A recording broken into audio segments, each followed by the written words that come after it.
Understanding Hare Off, a deep dive into English idioms. Hello, everyone. Welcome back to our channel, where we unravel the mysteries of the English language, one phrase at a time. Today, we're going to explore the meaning and usage of the phrase, hare off. This might be a new expression for many of you, so let's dive in and understand what it means and how you can use it in everyday conversations. Before we understand what hare off means, let's look at why this phrase is used.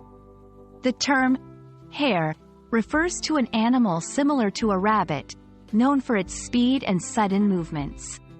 The phrase hare off derives from the way these animals quickly start running or change direction. It paints a vivid picture of someone starting something suddenly or moving quickly and unexpectedly.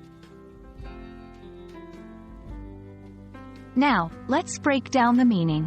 To hare off means to start doing something very quickly and often without much thought. It's used when someone begins an activity or moves in a direction suddenly, resembling the abruptness of a hare's movements.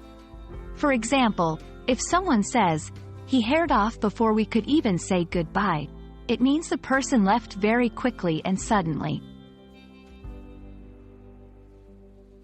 Let's see how this phrase can be used in different contexts.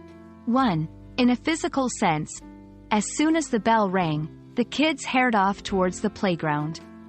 2. In a metaphorical sense, she hared off into her new project without a detailed plan. Remember, the phrase is often used to imply a lack of planning or suddenness in the action. When using hare off, avoid these common mistakes. Don't confuse it with literal running.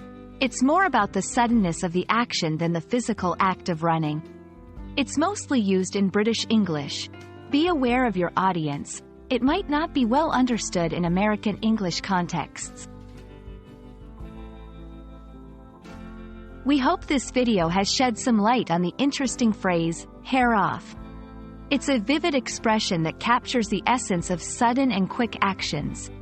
Try using it in your conversations to add some flair to your English. If you found this video helpful, don't forget to like, share, and subscribe for more language learning content. Happy learning, and see you in the next video.